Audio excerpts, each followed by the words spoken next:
बिरमाय ज्ञान ब्रह्म लियो बिरमाय। राधे राधे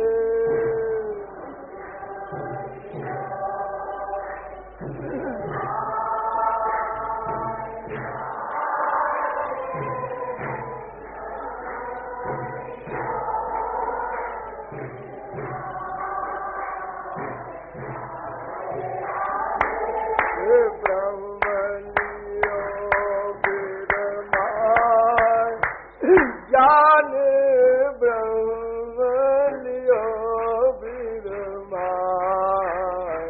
राधे राधे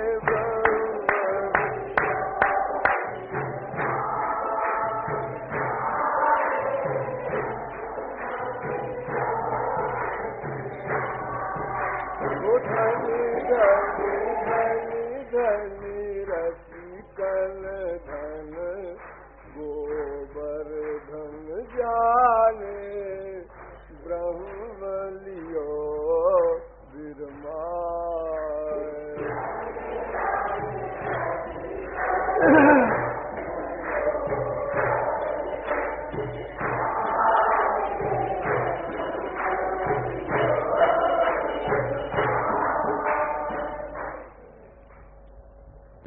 आज गोवर्धन पूजा का पावन पर्व है।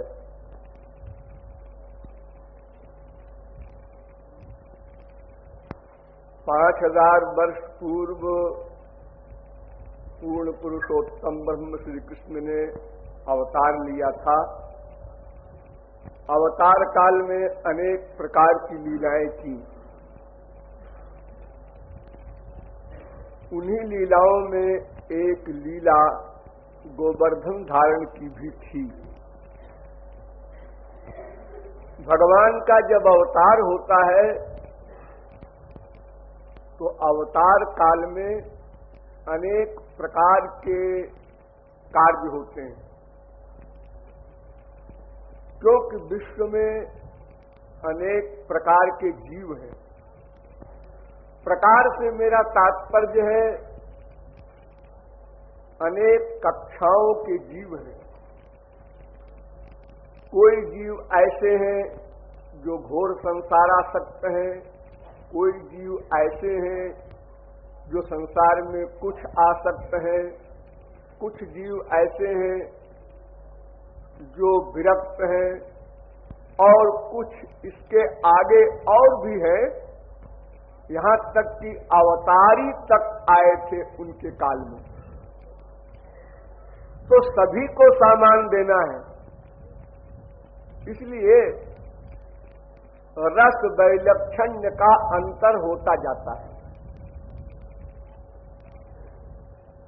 आप लोगों ने वैकुंठ का नाम सुना होगा। भगवान का धाम है वैकुंठ धाम, श्री कृष्ण का ही धाम है। उनका एक अभिन्न स्वरूप है महाविष्णु का, नारायण का। उनके धाम का नाम वैकुंठ धाम है। यद गत्वा न निवर्तन्ते तद्धाम परमं मम न तत्र सूर्यो भाति न चंद्र तारकम नेमा विद्युतो भान्ति कुतोयम अग्नि। और एक गोलोक भी है उनका अपना पर्सनल, तावाम वास्तुन्नुष्मतिक मध्य यत्र गावो भूरिशृंगा अयासः अत्राह तदुरुगायश्च कृष्णः परमं पदमो भाति भूरीति। किंतु वैकुंठ बहुत प्रख्यात है। आप लोगों के जब कोई पूज्य पिताजी वगैरह संसार से चले जाते हैं तो आप लोग पत्र में भी यही लिखते हैं हमारे पूज्य पिताजी का वैकुंठ वास हो गया। ऐश्वर्य की जो अंतिम सीमा है, असीम सीमा, ऐश्वर्य की जो सीमित अंतिम सीमा है वो इंद्र के पास है, लेकिन जो अनंत असीम सीमा है वो वैकुंठ में है। गोलोक में नहीं। गोलोक में केवल माधुर्य है, ऐश्वर्य है, किंतु सर्वेंट बनकर के, अनुगत, वो प्रकट नहीं होता, उसको माधुर्य दबाए रहता है, उठने नहीं पाता। पावर्स तो जितनी भी है भगवान के पास सभी रहेंगी, यहां तक कि ये जो माया शक्ति जिसके अंदर में हम लोग हैं, ये भी गोलोक में है, क्योंकि जब भगवान गोलोक में है तो उनकी सारी शक्तियां उन्हीं के पास तो रहेंगी, लेकिन वो दबी हुई रहती हैं। तो ये तो भगवान की अंतरंग शक्तियां हैं, ऐश्वर्य शक्ति वगैरह, फिर भी रस की दृष्टि से ऐश्वर्य का महत्व नहीं है। इसलिए वैकुंठ का जो सुख है, जो रस है, वो केवल ऐश्वर्य का, इसलिए रसिक लोग उसे नहीं स्वीकार करते। वहां लीला सौरस्य नहीं है, केवल भगवान का स्वरूप है, उस स्वरूप का अनुभव कर लीजिए। अनुभवानंद कहते हैं उसको। गौरांग महाप्रभु ने 3 आनंद बताए हैं, एक तो स्वरूपानंद, एक अनुभवानंद, एक प्रेमानंद। तो स्वरूपानंद तो ज्ञानियों को मिलता है निर्गुण निराकार ब्रह्म में, और योगियों को वैकुंठ में स्वरूपानंद के आगे और बढ़कर अनुभवानंद मिलता है। वो भगवान का दर्शन भी करते हैं, किंतु रस वैलक्षण्य गोलोक में तो सबसे निम्न क्लास माना गया है रसिकों के यहां वैकुंठ। उससे अच्छा द्वारिका का रस।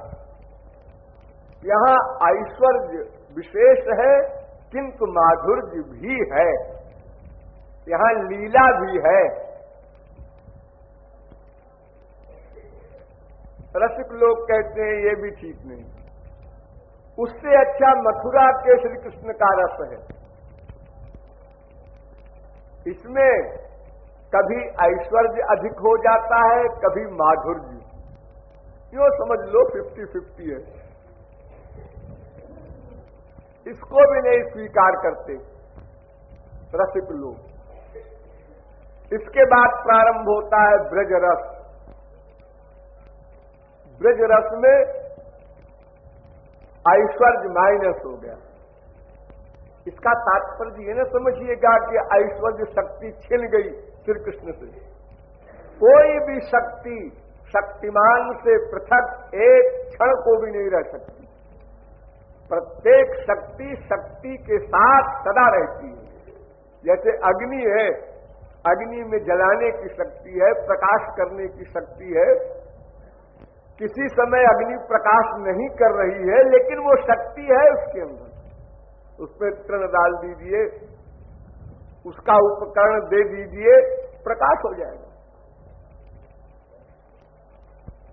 एक प्रच्छन्न शक्ति होती है जो प्रकट नहीं होती, और एक व्यक्त शक्ति होती है जो प्रकट हो जाती है। यही अंतर है। यही अंतर समझे रहिएगा प्रत्येक में। जिसको आप ब्रह्म कहते हैं ज्ञानियों का, उनमें भी सारी शक्तियां हैं, लेकिन व्यक्त नहीं होती।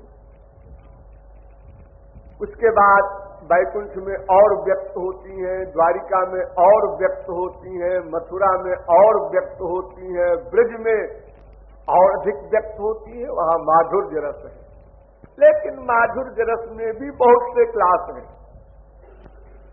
ब्रज रस से भी अधिक सरस रस वृंदावन का रस है, और वृंदावन से भी अधिक सरस रस कुंज रस है। यहां सखियों का प्रवेश है, और कुंज रस से भी अधिक सरस रस निकुंज रस है। यहां सखियां नहीं जा सकती सब, यहाँ ललिता, विशाखा, तुंग विद्या, चंपकलता, रंग देवी आदि अष्ट महासखी ही जा सकती हैं निकुंज लीला में। और इसके आगे एक और रस है, निभृत निकुंज रस। वहां ललिता विशाखा भी नहीं जा सकती, वहां केवल प्रिया प्रियतम ही जाते हैं। ये बड़ी बड़ी बातें आप लोग क्या करेंगे समझ के, आप इतने समझ लीजिए केवल कि एक रस तो है वो जो वैकुंठ में है, उसमें लीला सौरस्य नहीं है, और दूसरा रस है ये हमारे ब्रज का जिसमें लीला सौरस्य है। उस लीला सौरस्य में ये गोवर्धन पूजा की भी लीला, गोवर्धन धारण की भी लीला एक हुई थी।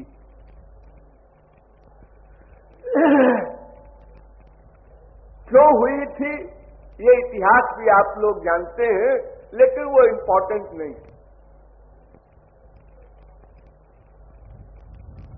इंद्र ने कोप किया, 7 दिन तक अखंड वृष्टि किया, सारा ब्रज बहने लगा, तो श्री कृष्ण ने गोवर्धन पर्वत को धारण किया और सारे ब्रजवासियों को बचाया। ये हिस्ट्री है, लेकिन ये सब बनावट। लीला का एम कुछ और होता है और क्रिया कुछ और होती है। ये अटपटी बातें हैं भगवान की। और फिर कृष्णावतार में तो कोई सीधी बात हुई ही नहीं, अवतार लेते ही अटपटी बात प्रारंभ हो गई। आप जानते ही हैं, कारागार के पहरेदार सो गए, यानी मूर्छित हो गए योग माया से, ताले खुल गए, यमुना ने मार्ग दे दिया, यशोदा मूर्छित हो गई। ये सब नाटक पूरा अवतार लेते ही प्रारंभ हो गया। सारा काम योग माया से हो रहा है, कोई परिश्रम नहीं भगवान को, कोई मंत्र नहीं फूकना है, या कोई राम की तरह हाथ जोड़ के खड़े नहीं होना है समुद्र के आगे, हे समुद्र महाराज रास्ता दे दो, हमारी श्रीमती लंका में है, हम बहुत दुखी हैं, कृपा करो। ये सब श्री कृष्ण के यहां नहीं हुआ। वसुदेव ने भी नहीं कुछ कहा, हे जमुना मैया मार्ग दे दो, मेरा बच्चा और मैं दोनों डूब जाएंगे, किसी ने कुछ नहीं कहा। न पहरेदारों से कहा वसुदेव ने कि भैया हमको निकल जाने दो, तुम्हें घूस दे देंगे जब हम राजा बन जाएंगे, तो ऐसा कुछ नहीं, सब अपने आप होता गया। यमुना में बाढ़ थी, लेकिन यमुना का एक लोभ था, लालच था कि श्री कृष्ण के चरण का स्पर्श हो जाए, इसलिए उन्होंने डराया वसुदेव को। और श्री कृष्ण ने वसुदेव के अंतःकरण में जाकर प्रेरणा किया, अरे भाई यमुना की बात पूरी कर दो, नहीं तो हम तो नहीं, तुम तो जरूर डूब जाओगे, क्योंकि मैं तो सिर पर हूं, पहले तुम डूबोगे। और अच्छा यही है। तो वसुदेव ने श्री कृष्ण को जो सिर पर रखा था, यमुना के जल में उनके चरण का स्पर्श करा दिया, बस ठीक है, अब तो कोई सवाल ही नहीं। अर्थात कहीं कुछ करने धरने में परिश्रम नहीं पड़ा, सब योग माया से अपने आप होता गया।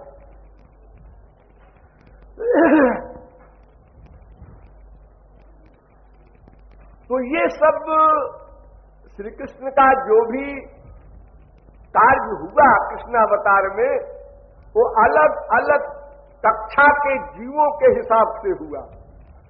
जो निकुंज रस के अधिकारी थे उनको निकुंज रस दिया, जो कुंज रस के अधिकारी थे उन्हें कुंज रस दिया, जो वृंदावन रस के अधिकारी थे उनको वृंदावन रस दिया, जो ब्रजरस के अधिकारी थे उनको ब्रजरस दिया, जो मथुरा रस के अधिकारी थे, जो द्वारिका रस के अधिकारी थे, उसी के अनुसार सबको लाभ देना है। इसके अतिरिक्त भविष्य के अनंतानंत जीवों को भी लाभ देना है। तो भविष्य के जो जीव आगे होंगे उनको लाभ क्या दिया जाए, यह सोचकर श्री कृष्ण ने गोवर्धनोद्धारण लीला की।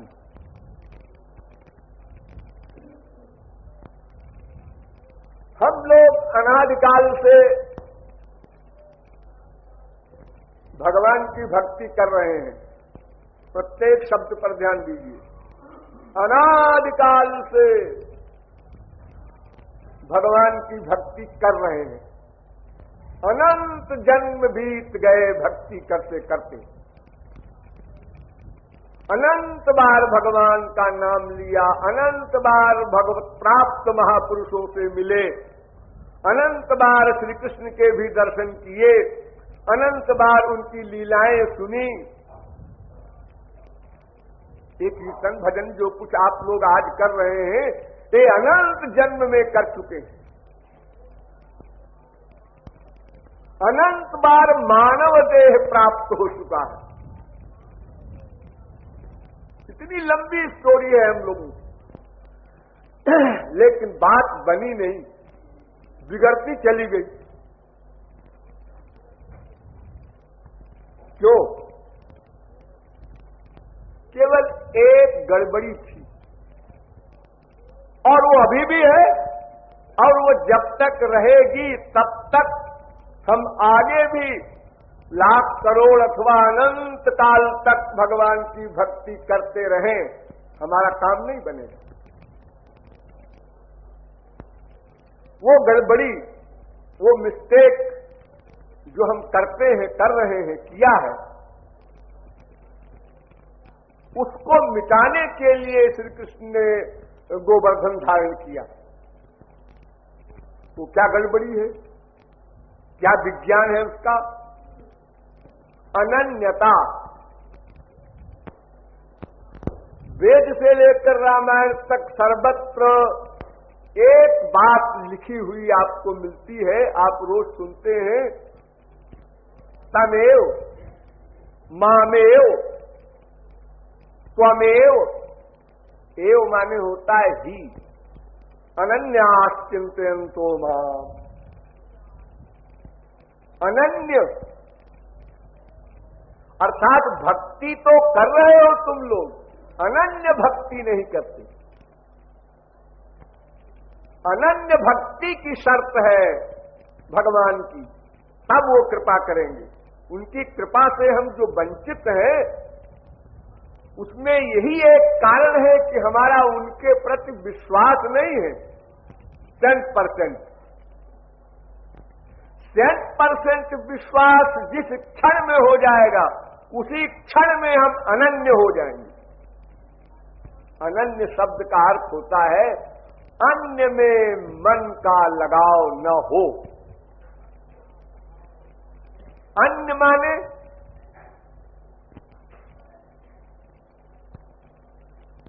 श्री कृष्ण, उनका नाम, उनका रूप, उनका गुण, उनकी लीला, उनके धाम, उनके संत, इतने को छोड़कर बाकी जो बचा सब अन्य। बड़ी सीधी सी परिभाषा आपको बता रहे हैं, हजारों ग्रंथों के पढ़ने पर जो न मिले। श्री कृष्ण, उनका नाम, उनका रूप, उनका गुण, उनकी लीला, उनके धाम, उनके संत, इतने में कोई छोटा बड़ा नहीं है, सब एक हैं। इतने में कहीं भी आपका मन रहे, आप अनन्य रहेंगे। इतने के अलावा कहीं भी मन जाए, बस अन्य हो गया, व्यभिचार हो गया हो।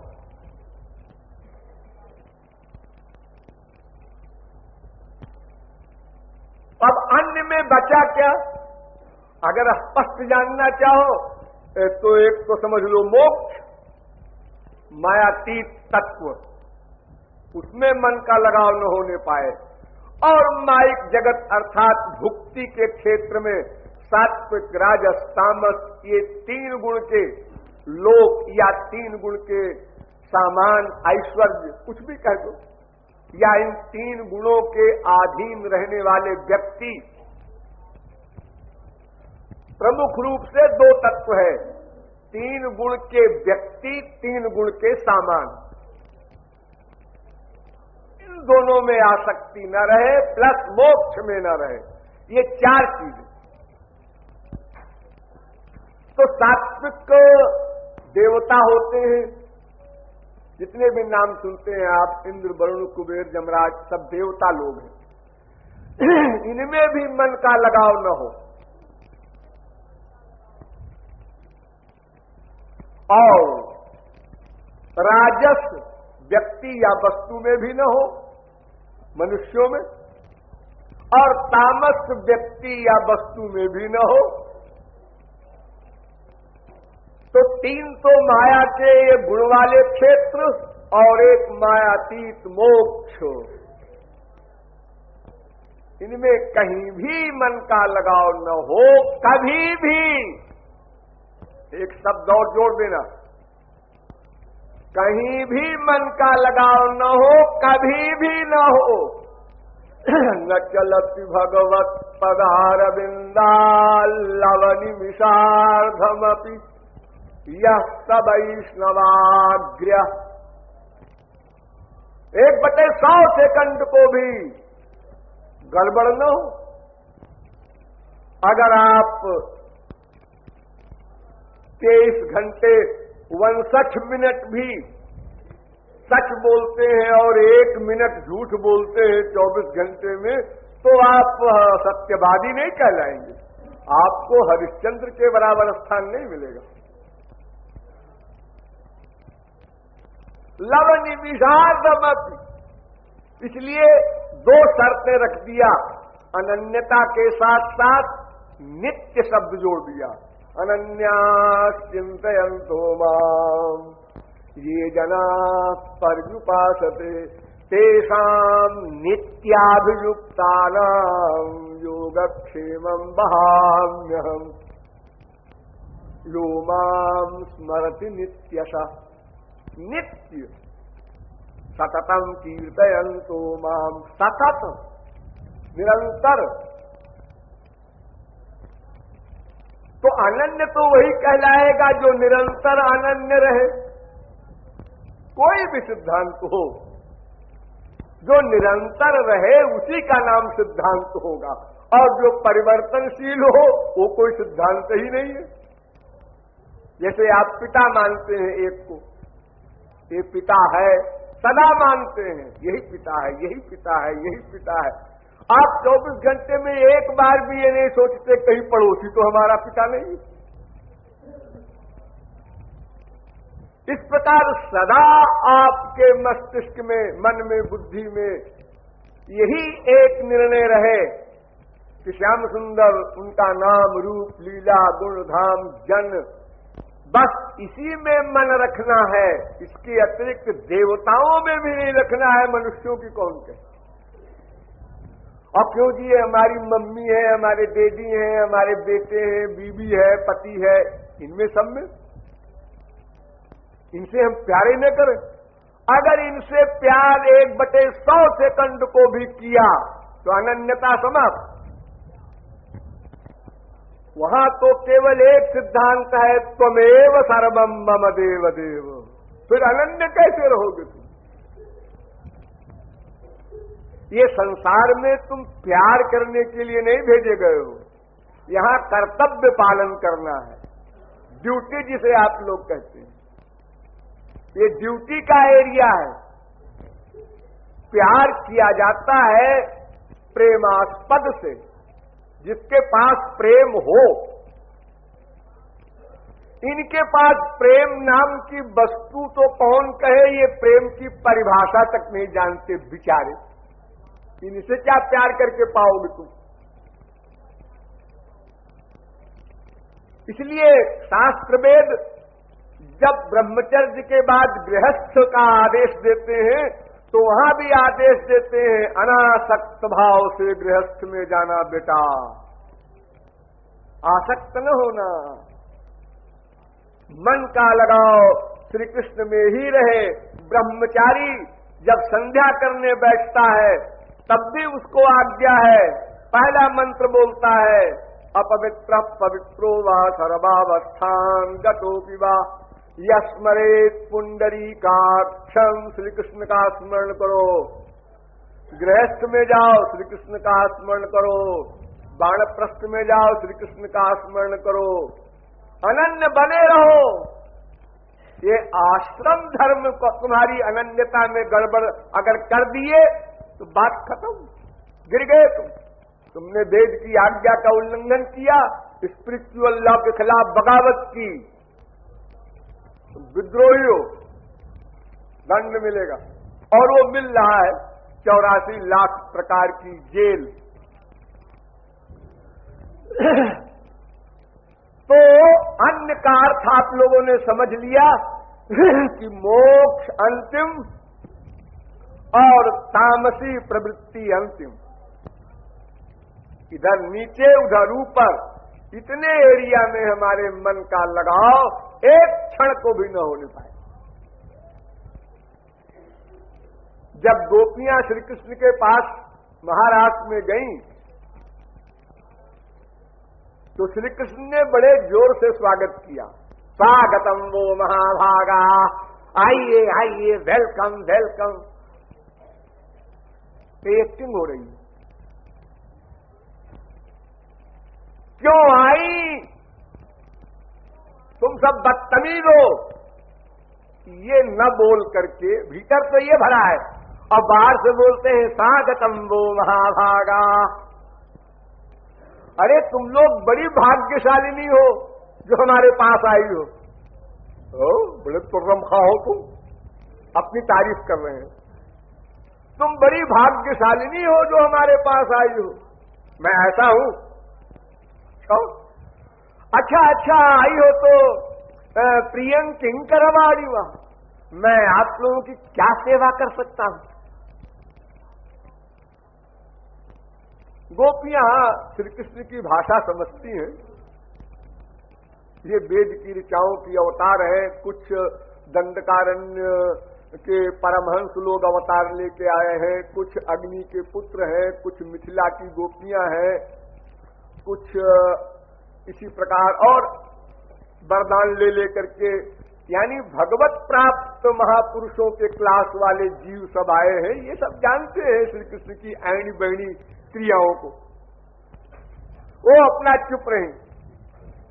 जब कोई ठीक ठीक न बोले तो दूसरी पार्टी की बुद्धिमत्ता ये है कि वो चुपचाप सुनता रहे।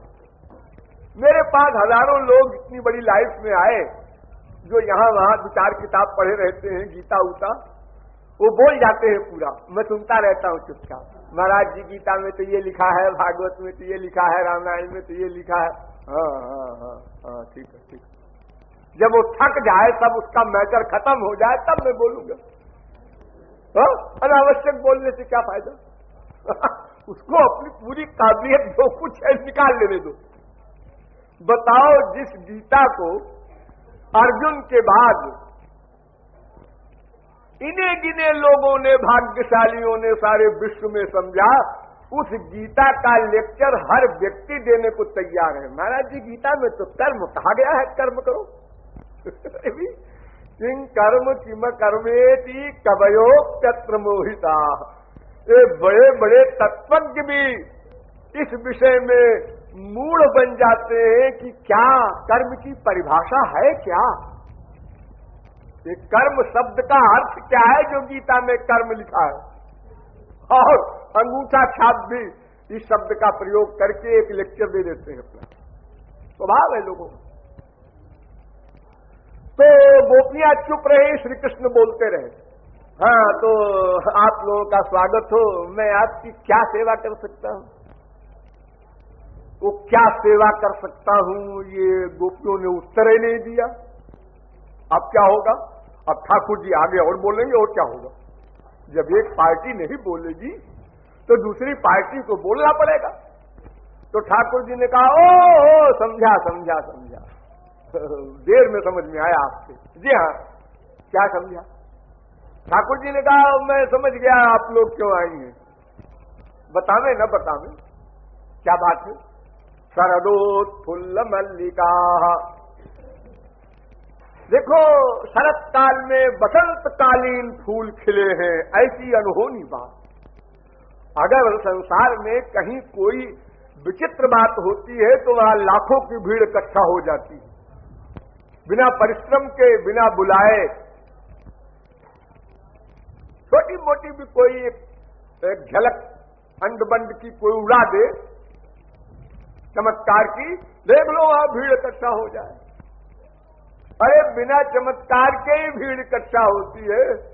लयो आंख किन आंधरो जग बहराइच जाए।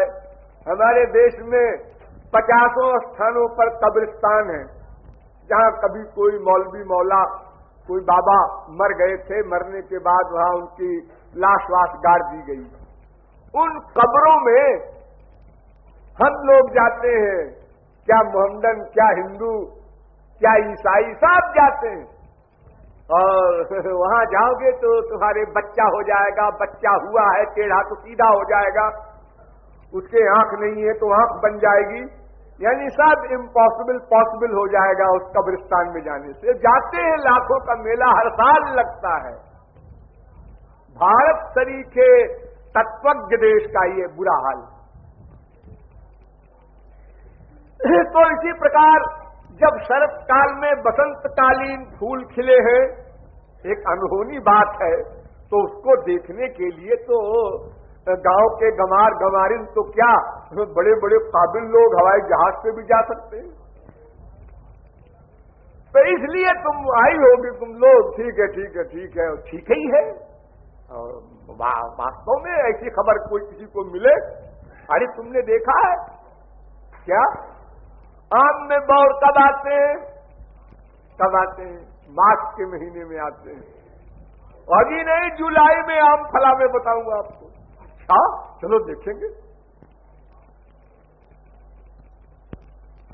कोई भी चीज, हमारे पास एक गाय थी, वो बिना ब्याए दूध देती थी। हाँ आश्चर्य, अगर पेपर में दे देते तो यहां भीड़ इकट्ठा हो जाती। संसार में कोई भी बात जरा नेचर के खिलाफ हो, बस फिर क्या है, वहां भीड़ इकट्ठा हो जाए। हम लोगों की देर थोड़ी है। जमशेदपुर के पास, वहां से 15-20 किलोमीटर पर एक चट्टान है, उसको प्रेत शिला कहते हैं। उसमें अगर आप लकड़ी या पत्थर या हथौड़ी से मारे तो बाकायदा घंटा नाद होता है। अब पत्थर ठोस वस्तु, उसमें घंटा नाद कैसे होता है? बड़े बड़े वैज्ञानिक गए, क्यों होता है जी, क्या कमाल है ये। अमेरिका में एक जगह ऐसी है, 1 मील लंबी और 200-300 फुट चौड़ी। वहां पर इन वैज्ञानिकों ने पता लगाया कि इसके नीचे कोई बहुत चमकीली धातुएं भरी पड़ी है, सोने से भी अधिक चमकीली। लेकिन जो इंक्वायरी करने गया फिर लौट के नहीं आया। अब इंक्वायरी बंद कर दी गई है, सैकड़ों मर गए। ऐसा क्यों हो रहा है जी? सब वैज्ञानिक इकट्ठा हुए, बुद्धि से परे। हमारे जगत में ही तमाम स्थान ऐसे हैं जहां लोगों की बुद्धि नहीं काम करती। ऐसे कह देते हैं कि नेचर है एक शब्द है, नेचर है, कुछ विचित्र नेचर है। अरे जब हम लोगों के शरीर में ही अनंत विचित्रताएं भरी हैं, एक नाखून जीवित है, एक मरा हुआ नाखून है। एक नाखून आप छाट से काट देते हैं और दूसरे नाखून में जरा भी कैंची लग जाए तो फिर आप चिल्लाते हैं, और नाखून एक ही है। पैदा हो रहा है दूसरा नाखून पहले नाखून, सिर के बाल हाथ से आप कटवाते हैं नाई से, और चेतन से पैदा हो रहा है। अनेक आश्चर्य भरे पड़े हैं। तो शरत काल में बसंतकालीन फूल देख करके तो अगर तुम लोग आई हो देखने तो ठीक ही है। दृष्टम वनम कुसुमितम, देख लिया ना? हाँ देख लिया। तो देखो अब देख लिया, अब अबाउट टर्न क्विक मार्च सज्जातमातिरम गोष्ठम। अब तुम लोग अपने अपने घर चली जाओ, घर चले जाओ। गोपियां कुछ बोल नहीं, ठाकुर जी अपना अकेले बोलते जा रहे हैं। ये आप लोग जानते हैं ना कि एक चुप 100 को हराती है। एक गंवारी परिभाषा है हमारे गांव में। एक चुप 100 को हराती है। एक पार्टी चुप हो जाए, एक पार्टी बोला करे, कितनी देर बोलेगी, थक जाएगी।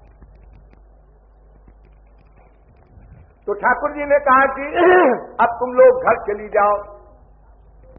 गोपियां चुप है। तो प्यार में कभी कभी ऐसा होता है कि घर बार सब भूल जाता है। संसारी प्यार में भी ऐसा होता है कभी कभी, शायद आप लोगों को हुआ हो कभी कभी। जिसका प्रगाढ़ प्यार होता है मां से, बाप से, बेटे से, पति से, बीवी से, किसी से, ऐसा कम लोगों का होता है, लेकिन होता है कभी कभी। तो श्री कृष्ण ने कहा ये मुझसे अधिक प्यार करती है, इसलिए शायद इनको भूल गया है कि मेरे घर भी है कहीं, तो इनको याद दिला दे। तो श्री कृष्ण ने कहा कि तज्जातमाचिरम गोष्ठम शुश्रूषध्वम पतीन सती। ऐ सती स्त्रियों, सती शब्द बोल रहे हैं गोपियों के लिए ताकि रौब में आ जाए। हाँ हाँ, सती तो है ही है, ठीक है कहा। तो देखो तुम सती हो, सती पतिव्रता कुछ कह दो, तो जाकर अपने पतियों की सेवा करो। अरे भाई देख लिया बस, ये जो तुम देखने आई थी यहां, एक शरत काल में बसंतकालीन फूल खिले हैं वृंदावन में, ये विचित्र बात वो देख लिया। अब तुम रात के समय तुम्हारा यहां 1 मिनट भी ठहरना गलत है। और तुम्हारे पति तुम्हारे घर में प्रतीक्षा करते होंगे, तो स्त्री के लिए पति सबसे बड़ी चीज होती है, इसलिए पहले पति कहा। शुश्रूषध्वम पतीन सती। नंबर 2 आता है बच्चों का। माधुर्य भाव के बाद में वात्सल्य भाव आता है। तो फिर उन्होंने कहा कि क्रंदन्ति वत्सा बालाश्च। ये तुम्हारे बच्चे रो रहे होंगे, कहीं जग गए होंगे तुम।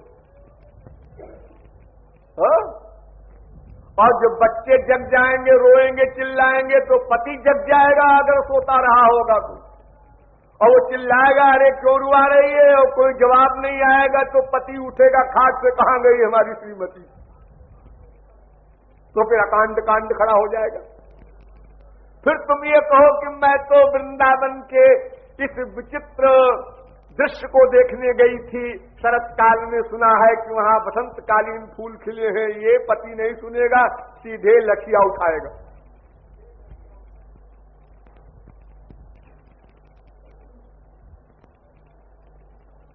तो बच्चों की भी याद दिलाया कि पति के बाद बच्चे का नंबर है। उसके बाद संसार की प्रॉपर्टी में आसक्ति होती है लोगों की, इसलिए बत्साश्च कहा कि बछड़े भी तुम्हारे गाय वाय के सब बेचारे अभी तुम्हारी प्रतीक्षा में होंगे, तो तुम लोग फौरन चली जाओ वापस। तुम लोगों से मिलकर बहुत खुशी हुई। गोपियां आप भी चुप हैं, तुम बोले जाओ, हम बोलेंगे नहीं। तो फिर ठाकुर जी ने कहा देखो,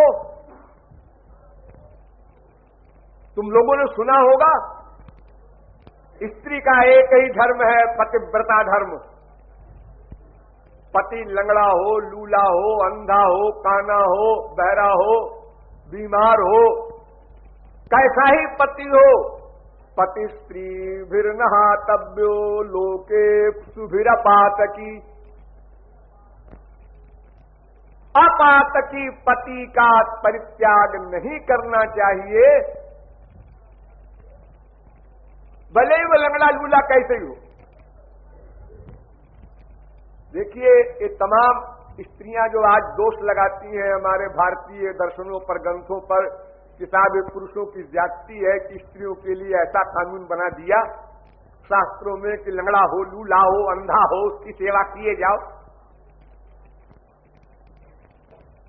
नहीं, श्री कृष्ण कह रहे हैं अपातकी। अगर वो पापात्मा न हो और किसी विशेष कारण बस लंगड़ा हो गया, लूला हो गया, अंधा हो गया, तो ऐसे पति के प्रति तुम्हारी जो ड्यूटी है वो करनी। तो पापी न हो ऐसा पति कहां मिलेगा किसी को? अपातकी सब गिरफ्त में आ जाएंगे जितने भी मायाधीन जीव हैं, क्योंकि सभी पापी है, जिनमें 1000 पाप करते हैं हम लोग तो। इसलिए हर स्त्री को हर पति के छोड़ने का अधिकार मिल गया भागवत के अनुसार। श्री कृष्ण कह रहे हैं कि ऐसे पति का परित्याग नहीं किया जा सकता जो पातकी ना हो। लोके सुभिरपातकी, ऐसे हमारे भारतीय ग्रंथों पर आक्षेप करते हैं लोग कि भारत में तो ऐसे पुरुष हुए हैं, महात्मा सब पुरुष हुए हैं, तो उन्होंने ऐसे ग्रंथ बना दिए, स्त्रियों को दबा दिया।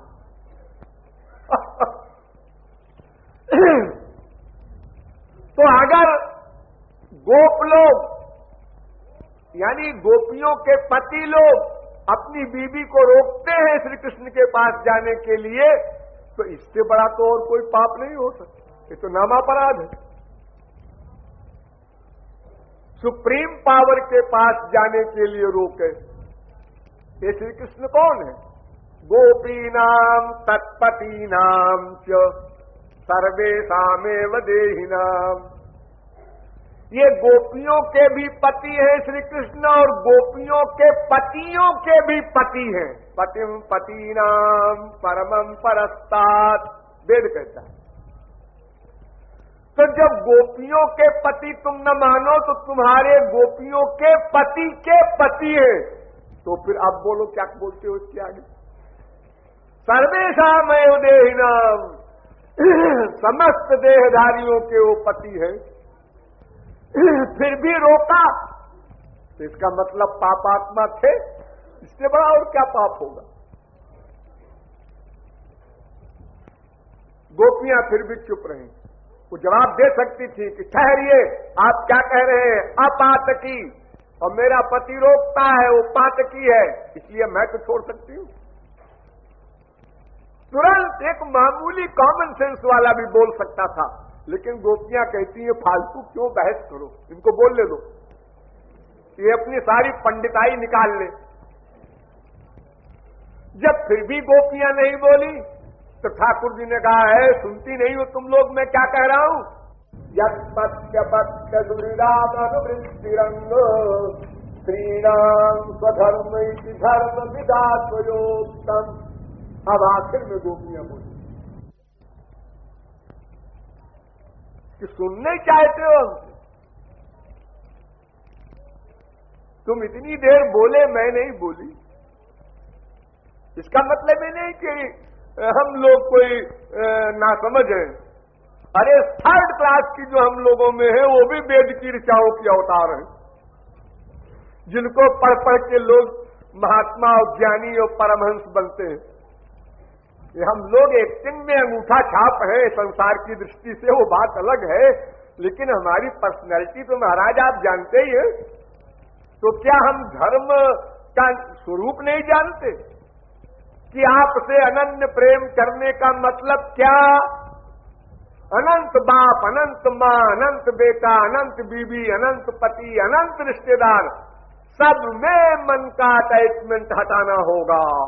ये आपकी शर्त है।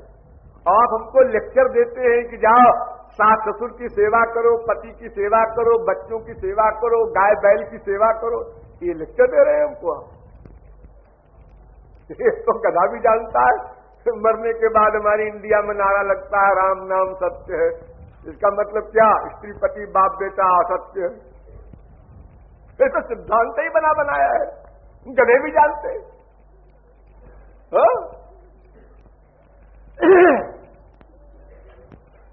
तो जब गोपियों ने कहा कि ये जो आपने धर्म का लेक्चर सुनाया हमको ठीक है, विकर्मी के लिए ये लेक्चर ठीक है, जो तत्वज्ञ न हो उसके लिए ये लेक्चर ठीक है।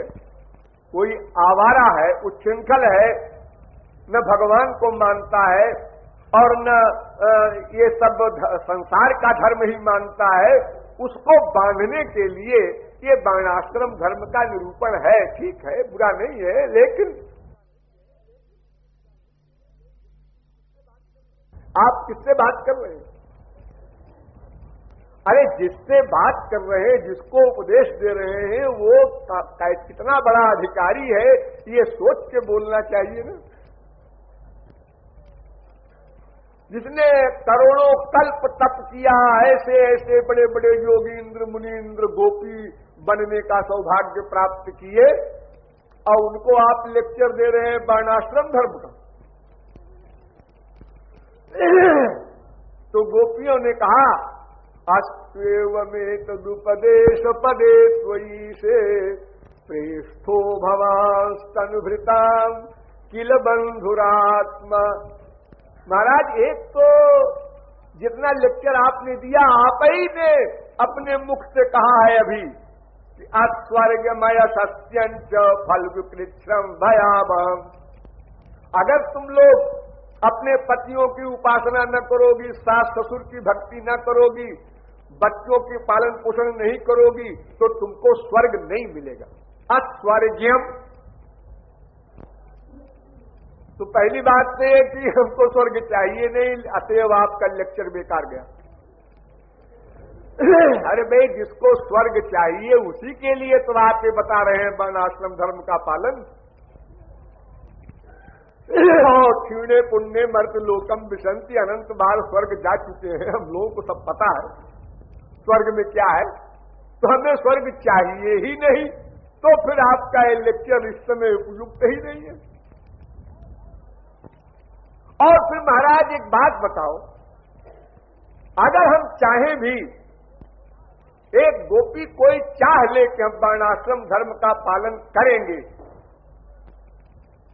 तो बड़ा कठिन है, असंभव सा है।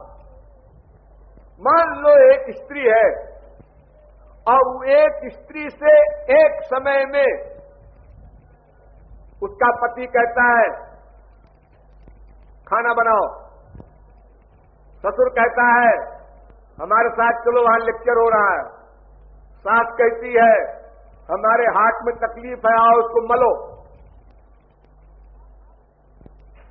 अब स्त्री पति की बात माने कि सास की बात माने कि ससुर की माने, किसकी माने? अगर कहो कि पति की माने, तो पति अगर सचमुच मनुष्य है तो उसको फीलिंग न होगी कि हमारे पूज्य पिताजी की बात को न मान करके और मेरी बात मान के मुझे खुश करना चाहती है। मैं तो दास हूं अपने पिता का, मेरे पिता की आज्ञा पहले माननी चाहिए, उसके बाद नंबर 2 मैं हूं, क्योंकि वो मेरे पिता है, मैं उनकी आज्ञा मानता हूं हमेशा, और तू मेरी दासी है, तू नहीं मानेगी। अच्छा, तो पहले पिताजी ससुर की बात मान लेते हैं। सास कहती है श्रीमान जी, पिता से ऊंचा स्थान माता का होता है, शास्त्र वेद में लिखा है, पहले मेरी बात मानेगी। स्त्री कहती है हाँ ये भी लिखा है शास्त्र में, तो ठीक है पहले सास की बात मान। ससुर कहता है ये तेरी सास का मैं पति हूं। समझ में आया कुछ? ये क्या चक्कर है, पति की मानूं कि सास की मानूं कि ससुर की मानूं, तीनों की नहीं मानती मैं। अरे धर्म भ्रष्ट हो जाएगी अगर आज्ञा नहीं मानेगी। ये 3 आज्ञाएं एक साथ हुई है। ठीक ठीक ढंग से वेद के अनुसार इन आज्ञाओं का पालन करना होगा, क्रम से, पहले किसकी फिर किसकी। बुद्धि फेल हो गई बेचारी, वो सरस्वती से उधार लाई बुद्धि भी काम नहीं करती। फिर बच्चे भी हैं, उनकी भी डिमांड हो जाए उसी समय। तो महाराज समस्त आत्माओं की आत्मा तुम हो। अगर तुम्हारी उपासना कर ले तो सबकी उपासना नेचुरल हो गई।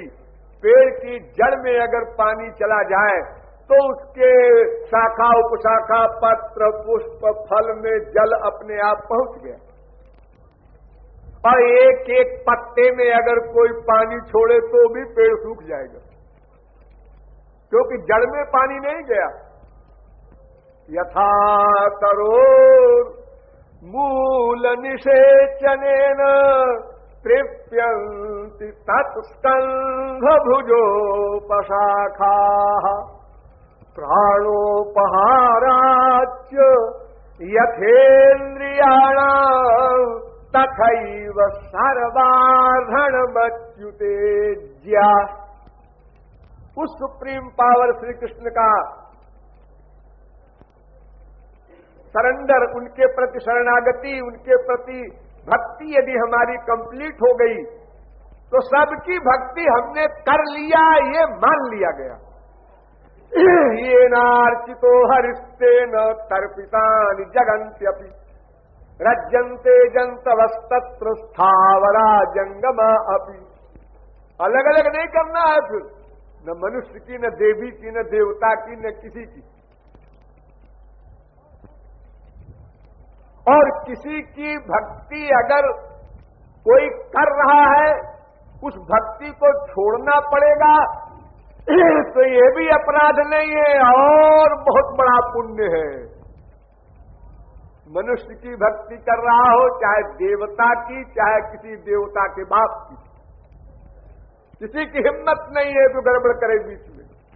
अरे वहां चला गया, सुप्रीम पावर में चला गया, चुप, कोई बोलो मत।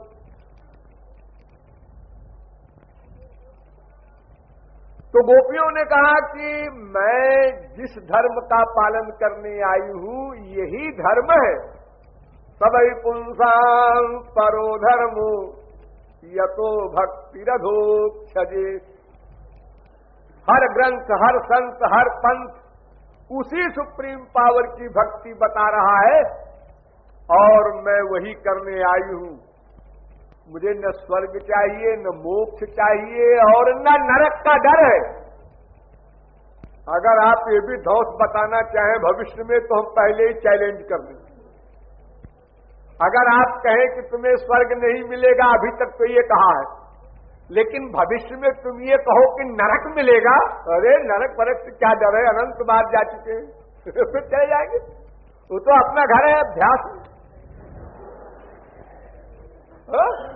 अरे गंदे नाले की कीड़ा जो होता है, पाखाने का कीड़ा जो होता है, उसको तो उसमें सुख मिलता है। और संसार में हम लोग जो कर रहे हैं, माँ बाप, बेटा, स्त्री, पति या संसारी पदार्थों से प्यार, ये संत लोग इसको ठीक उसी प्रकार मानते हैं जैसे एक पाखाने का कीड़ा पाखाने से प्यार करता है। 100% यही मानते हो।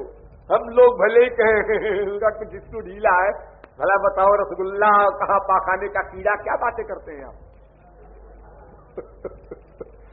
वो कहाँ बच्चे का सौंदर्य, कहाँ बीवी का सौंदर्य, कहाँ पति का वो प्यार। ये सब गोबर गणेश है, तुमको धोखा है, भ्रम है। तो गोपियां कहती हैं महाराज ये सब लेक्चर आप ही के लिए मुबारक हो, अर्थात आप ही ऐसे धर्म का पालन कर सकते हैं क्योंकि आप सबके भीतर रहते हैं। अगर आप एक को खुश करें सब खुश हो जाएं। द्रौपदी के आ गए श्री कृष्ण और एक जरा सा भात खा लिया और डकार लिया तो दुर्वासा और उनके जितने अनुयायी थे हजारों, सबका पेट भर गया ऊपर तक, सब डकार लेने लगे तो ये ऐसे काम तो आप ही कर सकते, ये हम लोगों के बस का नहीं है। फिर करें क्यों? क्वेश्चन तो ये है, जब आपकी फिलॉसफी है कि मेरी उपासना करने से सबकी उपासना मान ली गई, और फिर आप अगर कहते हैं कि अपने पतियों के पास जाओ तो मैं जीवात्मा हूं, मेरे पति केवल आप भी हैं नहीं, आप ही हैं। वेद आपका कह रहा है, शास्त्र कह रहे हैं, हर ग्रंथ कह रहा है।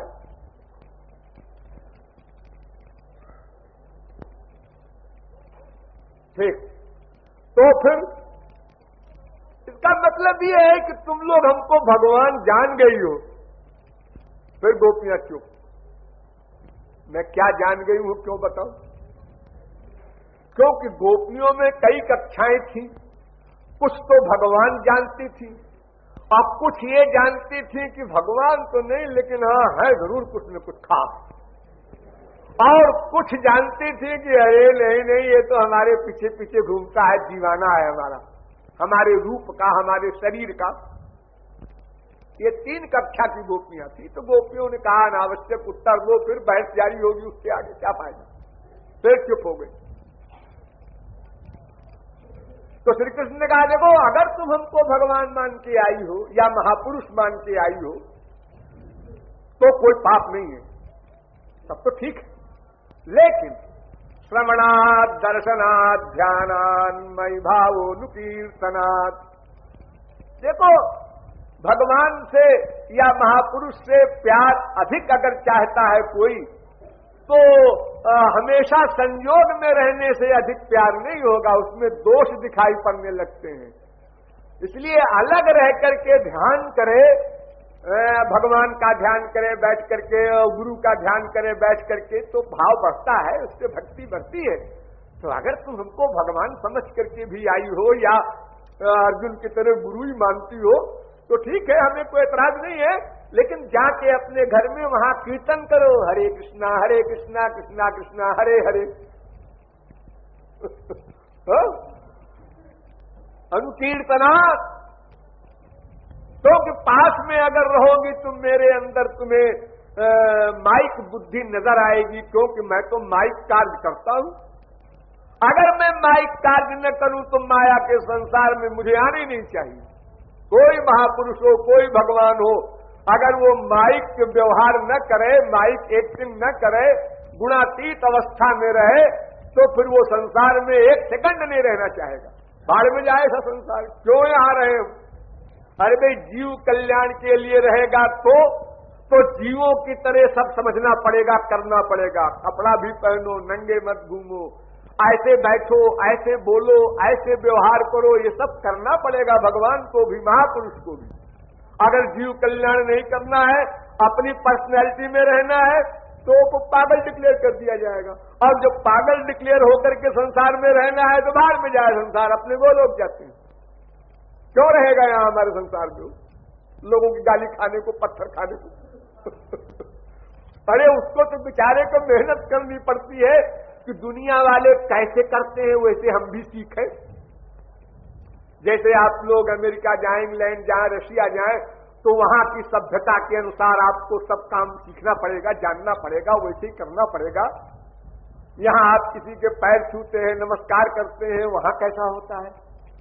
अरे ऐसे ऐसे देश हैं हमारी दुनिया में जहां प्रणाम करने के विचित्र विचित्र तरीके हैं। नाक से नाक मिला के रगड़ते हैं, ये प्रणाम हो गया। अब हमारी इंडिया में ऐसे कोई किसी की नाक में नाक रगड़े तो लोग कहेंगे कुछ गड़बड़ है। तो हर देश में अपना अपना रिवाज है, अपने अपने तरीके हैं, उनको जानना पड़ता है, मानना पड़ता है, प्रैक्टिकल वैसे करना पड़ता है अगर वहां रहना है तो उसी प्रकार भगवान और महापुरुष को अगर हमारे संसार में रहना है तो हमारी तरह रहना होगा। और अगर घपड़ थपड़ करना है जाए अपने लोग और स्वयं चले जाएंगे, फिर क्यों रहेंगे? अनावश्यक कोई संसार में हम गधे भी लोग भी नहीं काम करते, फिर भगवान और महापुरुष क्यों करेंगे? माना कि वो हमारे बराबर सफल न होंगे, कहीं गड़बड़ कर जाएंगे, ऐसा भी हो सकता है, क्योंकि जो बनावट होती है वो सदा सही नहीं हो सकती। इसी प्रतापगढ़ में एक बार मैं यहां पर एक मोहम्मदन है, स्पीकर है आजकल हमारे प्रांत के, उनके पिताजी के यहां दावत में गए थे हम लोग। तो डीएम वगैरह सारे जितने ऑफिसर्स थे प्रतापगढ़ के, वो हमारे साथ गए थे उनके यहां, काला काकर के मानिकपुर ही पास में है। तो हमने कहा था कि भाई देखो, तुम लोगों को बुलाया, उन्होंने ऑफिसरों को बुलाया था, तो हमने कहा तुम जिद करते हो कि आप भी चलिए, तो इस शर्त पे हम चल सकते हैं कि वहां सब लोग हमको डॉक्टर साहब कहना, ये परिचय आउट न करना कि हमारे गुरुजी हैं, ऐसे हैं, वैसे हैं, ये सब कुछ नहीं। उन्होंने कहा हाँ, ये शर्त मंजूर। अब सारे रास्ते लोग अभ्यास करते गए, डॉक्टर साहब, हाँ डॉक्टर साहब। और वहां जब खाने के लिए बैठे और आम परोसा गया, महाराज जी ये आम बड़ा मीठा है। बोल गए। अब वो बेचारे मुंह देखे कि महाराज जी कहीं के राजा वाजा है क्या, कैसे महाराज कहा इसको? इतने में फिर हमने तुरंत माइंड को डाइवर्ट कर, अरे भाई इनके तो सभी आम मीठे हैं, ऐसे करके हमने जल्दी से बात आगे बढ़ा दिया कि वो सोचने न पावे कुछ और आगे। भाई क्वेश्चन न करें ये कौन है, कहां से आए हैं। तो महापुरुष और भगवान मायातीत है, वो माया के जगत की सब एक्टिंग करेंगे तो कहीं कहीं गड़बड़ हो सकता है, चैलेंज नहीं कर सकते कि गड़बड़ होगा ही नहीं, लेकिन फिर भी यथासंभव वो लोग प्रयत्न करते हैं कि गड़बड़ न हो। और क्योंकि हमारा भी स्वार्थ है, जैसे हम लोग किसी से स्वार्थ सिद्धि के लिए जाते हैं तो पहले सब समझ लेते हैं उसका क्या नेचर है, वो कब मिलता है, वो कैसे कैसे बात करता है, उसी के अनुसार चलते हैं। ऐसे महापुरुष भगवान को भी चूंकि स्वार्थ है जीवों से ये स्वार्थ है कि ये जीव ईश्वर की ओर चले, इसलिए उसकी तमाम गलतियों को, तमाम अपराधों को क्षमा करते हुए अनजान भोले बन करके व्यवहार करते हैं। कोई महापुरुष विश्व में ऐसा नहीं है, अगर वो अपनी पर्सनैलिटी में रहे तो विश्व में कोई व्यक्ति ईश्वर प्राप्ति कर ही नहीं सकता। क्योंकि जो व्यक्ति किसी महापुरुष के पास भी पहली बार जाएगा, जरा देखें वो कैसे हैं बाबा जी, जरा देखें, तुम्हारी दमड़ी की तो अकल नहीं, क्या देखोगे क्या देखोगे तुम, आंख नाक कान मुंह हाथ पैर देखोगे, इसमें कहा महापुरुषत्व है। महापुरुषत्व तो कोई और वस्तु होती है। आगे हम सब आइडिया लगा लेंगे, आखिर हम भी डबल एमए है, पीएचडी है ऐसे भोले भाले लोग हैं। ये महापुरुष जान रहा है कि ये इस भावना से मेरी ओर देख रहा है। अरे 10-10, 20-20 साल सत्संग करने के बाद भी ऐसी गलतियां आप लोग करते हैं, लेकिन सब जानबूझ करके भी वो अनजान बन करके आओ श्रीवास्तव जी आओ हृदय से लगा रहा कि इसने हमारे खिलाफ सोचा, यही बैठकर सत्संग भवन में इतना बड़ा जघन्य अपराध किया। अब इससे कभी इसकी ओर दृष्टिपात नहीं करनी चाहिए, लीगल लॉ ये कहता है।